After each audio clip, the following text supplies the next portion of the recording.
Section 1. You will hear a conversation about transport information. Now we shall begin. You should answer the questions as you listen, because you will not hear the recording a second time. Listen carefully and answer questions 1 to 4. Hello, how are things going? Not bad, but... What's the trouble? I'm worried about my trip. Yeah, I remember you will go to Cambridge next week. Is that right? Yes, but I'm not sure about the choice of transportation when I get off the flight. Don't you remember that I'm from London? Oh, right. Could you give me some suggestions? Of course. I will arrive at London Heathrow Airport and then go to Cambridge. How about taking a taxi? It is the quickest and most comfortable way. Sure, I know, but it's too expensive. Right. What do you think of the Underground? Darling, there is no underground to your destination from London, okay? Okay. Why don't you rent a private car? You mean hire a car at the airport? Yes. Is it very expensive? The cost depends on the type of car. Maybe it's a good choice. Oh, do I need my driving license? Of course. Don't you have a license? I lost my driving license the day before yesterday. I am so sorry. And I do not really want to drive myself after a long flight. Well, how about taking a coach from the airport? A coach? Yes. Do you know how much that costs? Usually the minimum fare is about £14. Single or return? Of course, it is a one-way ticket. And that's quite cheap. Yes. How about the number of passengers in the coach? Let me see, it is around 20 to 30. How long would it take to get to Cambridge by coach? I think it's about 3 hours. Really? That's too slow. Why does it need such a long time? Because it has many stops during the route. Oh no. And the last choice is the airport shuttle. Yes, tell me some more information about it.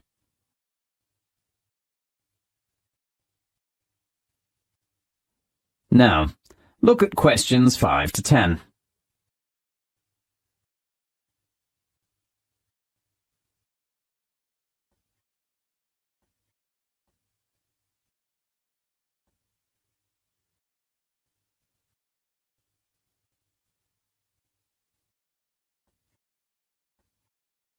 Now listen carefully and answer questions 5 to 10. I'm not very sure about it. It is better for you to get the information from airport clerks. Sure. Do you know the telephone number? Let me check. I think I saved it to my mobile phone. Yes, here it is. Okay, I'll call it now.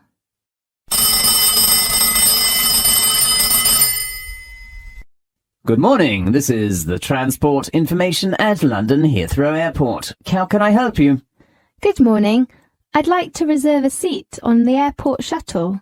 Okay, I just have to fill out this form for you. What's your name? My name is Echo Gray. And your age?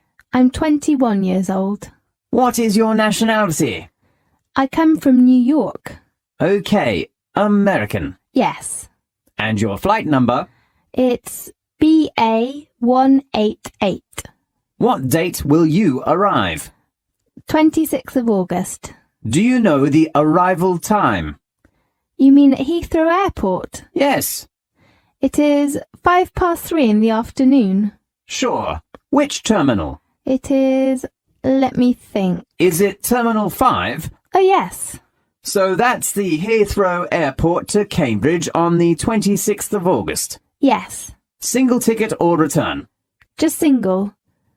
Does that have some discount? I mean, some special tickets? There will be a Super Save ticket after 4 o'clock in the afternoon on the 26th of August. That's great. So what's the departure time? 16:10. That will give me plenty of time to collect my baggage. Sure. How much is the fare? A single ticket of Super Save is £18 and includes coffee. That sounds good. Oh, How long will it take to get to Cambridge? Up to 2 hours. Great. The last thing, how will you pay your shuttle fare? Do you accept American Express? Of course, please tell me your number. It is 3339 5183 7799 6047. Okay, thank you for choosing Heathrow Airport Shuttle. You can get your shuttle ticket from our reception when you arrive at Heathrow. Thanks for your help. You are welcome. Goodbye. Goodbye. This is the end of section 1. You now have half a minute to check your answers.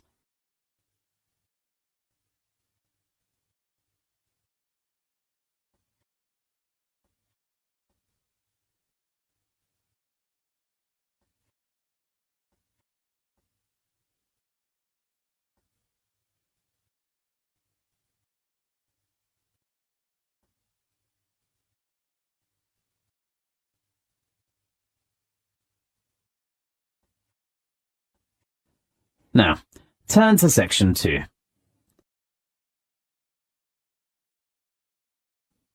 Section 2. You will hear a conversation about health centres. First, you have some time to look at questions 11 to 20.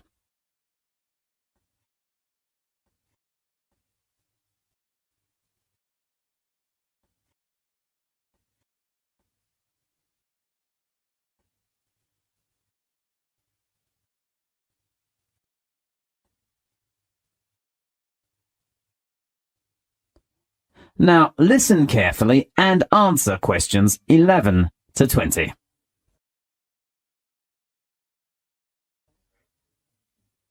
Good morning. Good morning. Come in, please. How can I help you? I want to know some information about your health centre.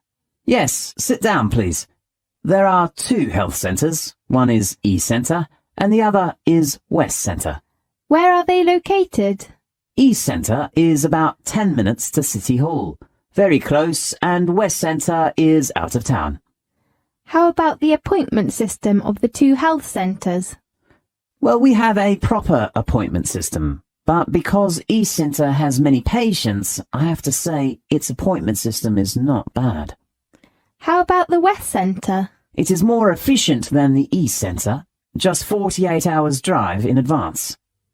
Fine. How about their facilities? What do you mean? How about the difference of medical facilities between the 2 centres? The East Centre has modern facilities, especially for some patients who need an operation. Yes. How about the facilities at the West Centre? It also has a standard facilities, but it's not better than the East Centre. Yes. I'd like to know some information about the doctors in both the health centres. There are about 12 doctors at East Centre. I heard somebody say there is a really nice doctor who is good with children. Yes, he is Dr. Sam. I'm worried about my son's leg. How old is your son? 7 years old. Oh, I think the West Centre is a good choice for you. What do you mean? There are 8 doctors at the West Centre. Dr. Jerry is one of the most famous doctors in both health centres. Yes, it is said that Dr. Jerry is very good with leg trouble. Yes, I will think about it. If you want a doctor to visit you at home, you can reserve a home visit. Really? Yes, but we have a fixed home visit time. Could you tell me the time arrangements? Consulting hour for doctors at the East Centre is from 9 o'clock in the morning to 5 o'clock in the afternoon. And the West Centre? The time is from 10 a.m. to 5 p.m. How about emergencies? If it is an emergency, you can phone at any time, night or day.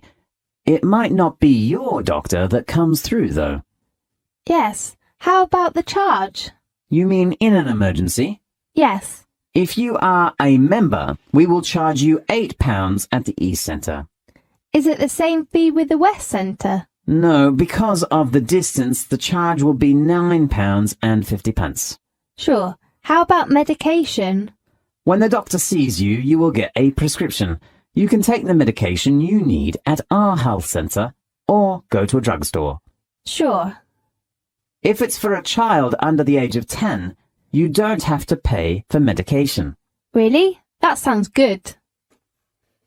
The same thing applies if you are a patient who is retired or pregnant.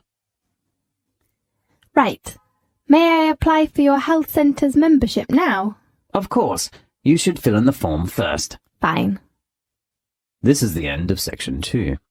You now have half a minute to check your answers.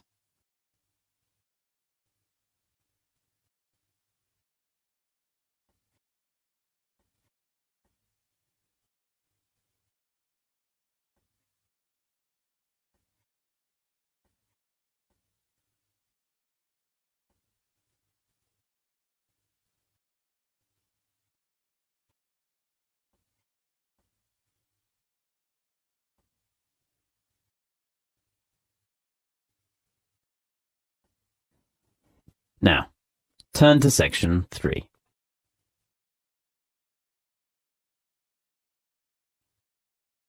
Section 3.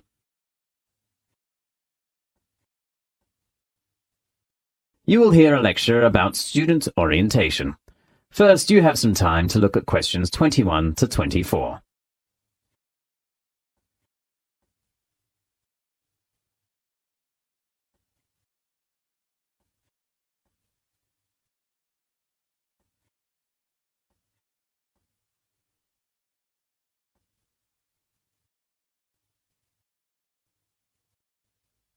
Now, listen carefully and answer questions 21 to 24. Welcome to the University of Newcastle. I'm Caitlin. Now let's welcome Mr. Sutton to give us an introduction of orientation schedule. Thanks, Caitlin. Well, welcome to our university. There are 3 parts of the orientation during the next week. The first part is the campus tour. We will organize an orientation tour around the campus. Now, please look at the schedule. On next Monday, we will begin our tour with an introduction to the Student Union. So, please gather at the door of the Student Union at 9 o'clock. After visiting the building first, we will help all students to apply for the Student Union card. So please take one passport photo when you attend the orientation. Usually there are some departments such as a travel agency, insurance, and so on. You can enjoy your lunch in campus, perhaps at the canteen. At 2 o'clock in the afternoon, we will all visit the library. A lecturer at the library will give you an introduction. How to apply for a library card, how to borrow reference books, and how to use the facilities in the library. As you know, you will spend lots of time in the library for your future studies, so the introduction is very important for you. On Tuesday, we will visit the computer center. All students can get a username and a passport. You can also register your laptop in the center if you have it. There are some rules of the computer center, especially regarding the use of the printer and the photocopier. After lunch, the next station is the sports center. I am sure you will all be very excited about our facilities. There are also many different societies. You can join in any of them according to your interests and apply for a membership.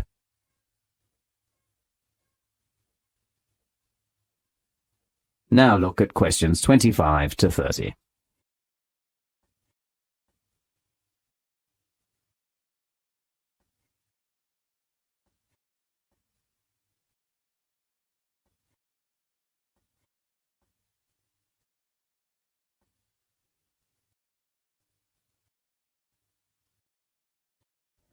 Now listen carefully and answer the questions 25 to 30.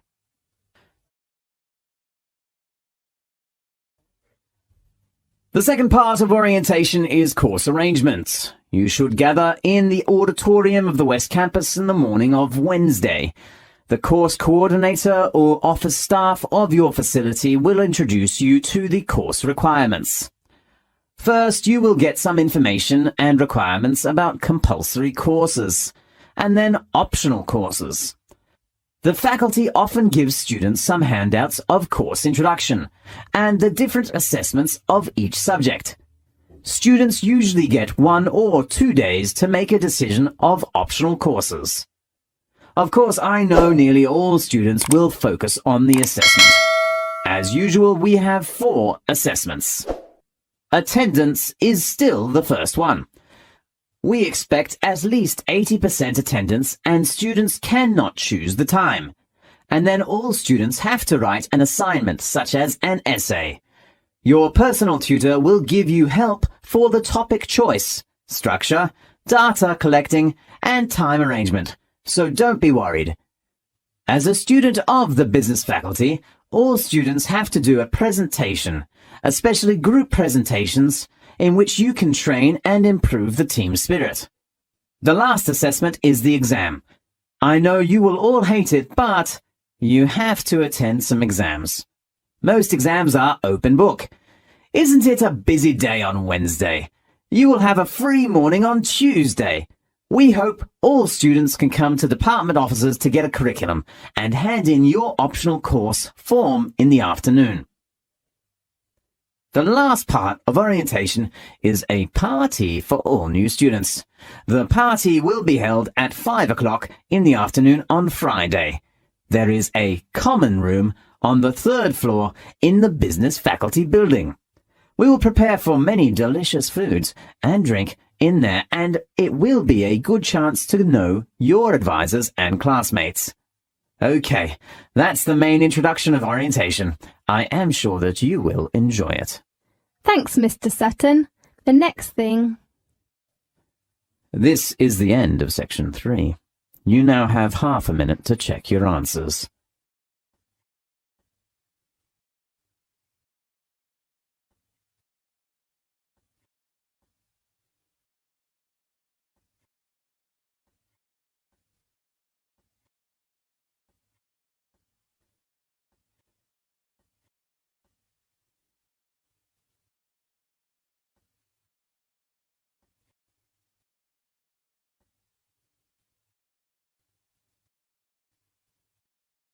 Now, turn to section 4.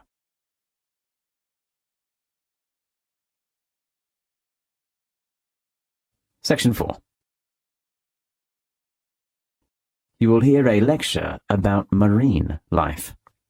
First, you have some time to look at questions 31 to 40.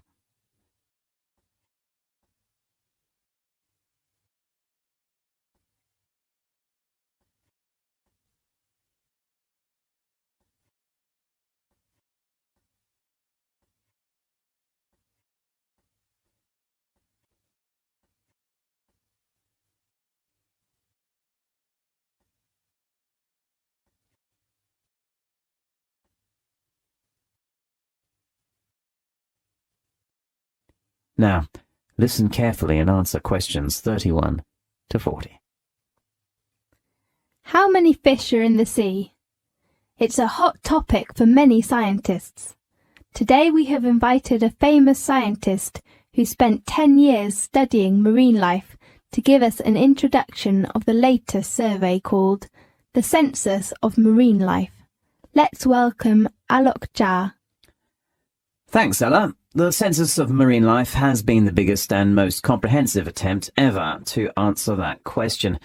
How many fish are in the world's oceans? The Census of Marine Life, which hopes to indicate a baseline of marine life, estimates that there are more than 230,000 species in the sea. The study covers from coast to the open ocean, from the shallows to the deeps, from little things like microbes to large things such as fish and whales. A team of over 360 scientists from all over the world have spent the past 10 years surveying 25 regions, from the Antarctic through to the temperate and tropical seas to the Arctic, to count the different types of plants and animals. The findings indicate that crustaceans such as lobsters, crabs, krill, and barnacles account for a fifth of the number of species in the world's oceans, and half of the world's marine species is mollusk, squid and octopus, and fish, including sharks. The charismatic species usually used in propagating environmental protection, for example whales, sea lions, turtles, and seabirds, account for less than 2% of the species in the world's oceans. The study has also focused on major fields of concern for conservationists. In every region, they got the same experience of a major collapse of what were usually very abundant fish stocks or crabs or crustaceans that are now only 5 to 10% of what they used to be. The main reasons include overfishing, degraded habitats, and pollution. But more problems are presented. Rising water temperatures and acidification brought by climate change and the growth in areas of the ocean that are low in oxygen and therefore unable to support marine life. The census of marine life shows that enclosed seas, such as the Mediterranean Sea, the Gulf of Mexico, China's shells, the Baltic, and the Caribbean, have the most threatened biodiversity. The pollutions in enclosed seas are mainly from chemicals or garbage that people throw into it. Dense coastal populations of humans also tend to be packed along enclosed seas, meaning rising contaminations and extraction of more biodiversity from the water.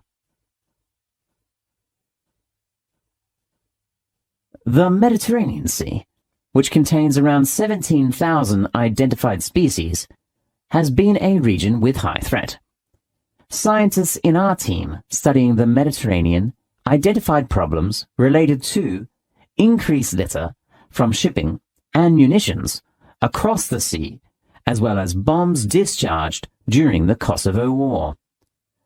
The Mediterranean also has to face problems with invasive species, displacing the creatures that already live there. The census of marine life shows that the Mediterranean Sea has the most alien species, more than 600, among all the 25 regions that have been surveyed. It looks like the region with coral reefs has always had a very high rate of speciation. It also has a very diverse range of habitats, from the deepest regions of the ocean to large regions of shallow seas which can afford coral reefs. The most diverse regions identified by the Census of Marine Life are around Australian and Japanese waters, which contain more than 30,000 species each, and are among the most biologically diverse in the world. Next in line are the oceans of China, the Mediterranean Sea, and the Gulf of Mexico. Besides algae and the seabirds and mammals that travel around the sea, viperfish has been regarded as the most cosmopolitan marine creature by the Census of Marine Life. Its presence was recorded in around a quarter of the world's seas. And for every marine species of all kinds known to science, scientists of the Census of Marine Life estimate that at least 4 have yet to be discovered. For example, about 70% of species of fish have been discovered, but for most other groups, likely less than 1/3 are known. Our research team has found the number of marine fish species was about 16,764 and was growing at around 100 a year. So scientists estimate that there are almost 22,000 fish species in the world's oceans. The most fruitful potential areas for discovery include the tropics, deep seas, and southern hemisphere. Although most ocean organisms still remain nameless, and their numbers unknown at the end of the Census of Marine Life, we still gained an important and exciting start. Definitely. That's a great achievement. Thank you very much. Okay. Thanks to Alok for giving the amazing information about marine life. Next week we will... This is the end of section 4. You now have half a minute to check your answers.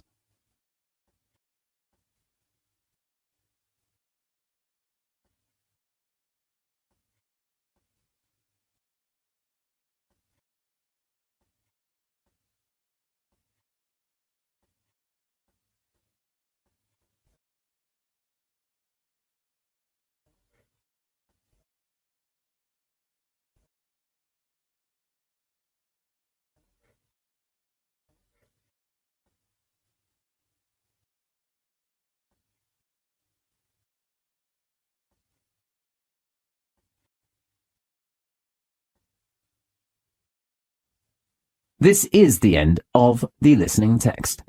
You now have 10 minutes to transfer your answers to the listening answer sheet.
Thanks for watching. Here are other 2 videos. You can watch them as well. And if you haven't yet subscribed my channel, please subscribe it and hit the bell icon for my upcoming videos, and share these all videos among your friends.